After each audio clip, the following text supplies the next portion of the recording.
এই যে 31st নাইটে বেরোচ্ছি, একটু দেখি কোথায় যাওয়া যায়। ইচ্ছা আছে লেক টাউন পার্ক স্ট্রিটে যাওয়ার, দেখি যেতে পারি যদি। তারপর আস্তে আস্তে তোমাদের সাথে সব কিছু শেয়ার করব। আমি আর আমার বর যাব, দেখতে থাকো। লেক টাউনে এবার লেক টাউন মিনি পার্ক স্ট্রিটের কাছে আমরা পৌঁছে গেলাম। এই যে চলে এসেছি। তারপরে আমরা ভেতরে ঢোকার চেষ্টা করছি আস্তে আস্তে। চারিদিক দেখতে দেখতে এত পরিবেশটা ভালো লাগছিল, এত মেলা বসেছে, এত চারিদিকে পৌষ মেলার মতন মেলা বসেছে, আর লাইটিংগুলো এত সুন্দর করেছিল, সে দেখার মতন শ্রীভূমিতে।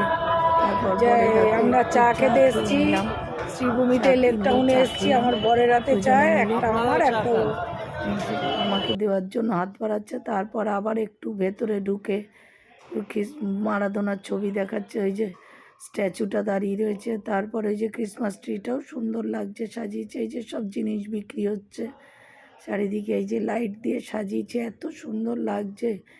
মনে হচ্ছে ওখানে দাঁড়িয়ে কতগুলো ছবিও তুলে নিয়েছিলাম, সেগুলো পরে তোমাদের সাথে শেয়ার করব, দেখো। আবার একটু আস্তে আস্তে এগিয়ে যাচ্ছি ভিড়ের মধ্যে। এই যে তারপর জিৎ গাঙ্গুলির ফাংশান দেখছিলাম, কিন্তু গানটা তো এত ভালো ছিল শোনাতে পারলাম না। আবার একটু বেরিয়ে একটু ঘুরলাম চারিদিকে, ঘুরে এখানে হাঁটতে থাকলাম, ঘুরতে আবার ফাংশান দেখলাম। দেখে ওখানে জিৎ গাঙ্গুলির ফাংশান হচ্ছিল নিউ, এই যে হ্যাপি জিৎ গাঙ্গুলির ফাংশন। অনেক কিছু বললো, সুজিত বোসকে দিয়ে অনেক কিছু বলছিল উনি হ্যাপি নিউ ইয়ারে। এই যে হ্যাপি নিউ ইয়ার উনিও বললে, এখানেও হ্যাপি নিউ ইয়ার হয়ে গেল। হ্যাপি নিউ ইয়ারে বন্ধুরা, তোমরা সবাই ভালো থেকো। 2026টা যেন সবার ভালো কাটে। আমার খুব একটা ভালো কাটেনি, কিন্তু তোমাদের সবার যেন ভালো কাটে 2026। এই যে প্রচুর বাজি ফুটছে নিউ ইয়ারে শ্রীভূমিতে, দারুণ বাজি ফুটছিল।